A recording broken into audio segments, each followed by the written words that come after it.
Tiger Brands is recalling its Purity Essential baby powder products as they claim that they contain traces of asbestos. Customers have been advised to return these products to their nearest supermarkets for a full refund. Now, no complications have been reported so far, and in fact, Tiger Brands says this is a precautionary recall. The National Consumer Commission has urged all of those who have this baby powder to immediately stop using it. For more on this, let's bring in the Commission's Director, Joseph Slolo, who joins us now via our video link this morning. Joseph, great to see you. Thanks so much indeed for making time to chat to us. My understanding is that Tiger Brands actually approached the Commission the moment that they realized that something had gone wrong. What have you been told about what happened here? Good morning, and good morning to the viewers. Yes, indeed. We received a recall notification from Tiger Brands advising that they have found some traces of asbestos in their baby powder. Well, they found it in the raw material, in the talc, and as such, they had then to do this precautionary recall because, as we all can appreciate, there are some dangers associated with asbestos. Yeah. And was there any explanation around how this asbestos made it into the powder? Yeah. Look, the asbestos and talc, these minerals are always found near each other where you mine them.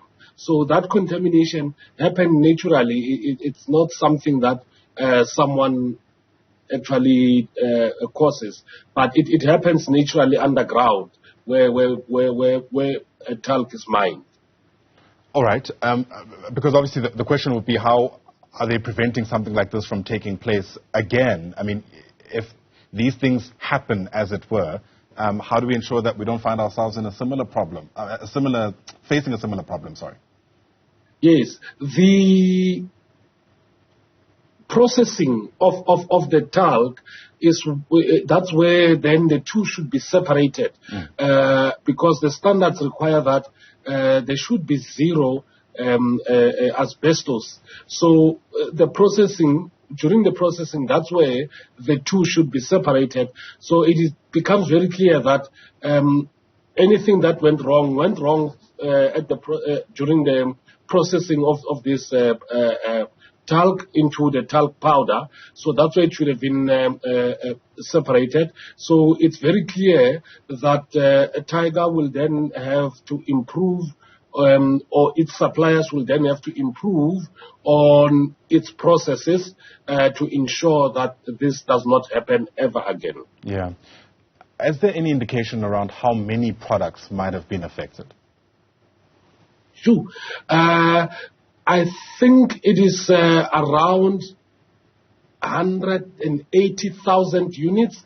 But look, these are fast-moving products that people use on a daily basis. But I think it's about 180 to about 200,000 of these bottles of baby powder. And I'm sure you can see where I'm going. Of those units, is there a way of tracking how many have been bought? Because that will give us perhaps an indication of how far some of these, let's call it, defective products have gone into society. Yes. Remember, producers always have something that you and I usually call a barcode.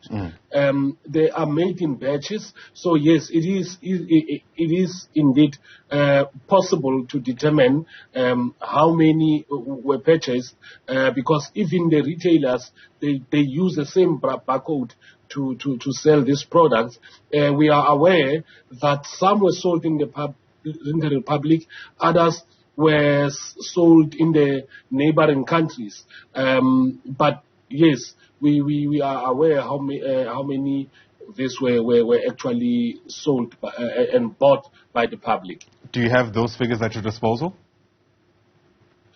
No. The detail is too much. I wouldn't have had it at my disposal. But most importantly is that everyone who hears this message must immediately stop the use of that product. Yeah, fair enough. You know, Tiger Brands has obviously been in the headlines for similar incidents in the past. In fact, my understanding is that they're still facing lawsuits from the listeriosis saga, let's call it, where, again, it appeared that there had been an issue with some of their products. As a commission, does that kind of history have any bearing with how you deal with this particular franchise as you deal with this particular issue? Yeah. Look, when it comes to product recalls, the law requires that as soon as there is a problem, the supplier must take steps to remove the harmful product from the public. What we have seen over the years is that Tiger Brands has indeed been the first to notify us about whatever problems it is facing, and it has always taken steps to redress whatever the problem at the time is. But it must be stated that in the manufacturing space, some things will go wrong, right? And what is more important is that when there is something that has gone wrong, the supplier must then take responsibility for that. However, should they then fail to do what the law requires, most definitely we would take steps against them. But so far they have been compliant with the law. As soon as they notice a problem, they have taken steps to remove the products and redress for the affected consumers. All right, Joseph Lolo, thanks very much indeed. We're going to have to leave it there for now. Hopefully, the situation doesn't get any worse than what has taken place so far. Joseph is the director of the National Consumer Commission. Once again, thanks very much indeed for speaking to us.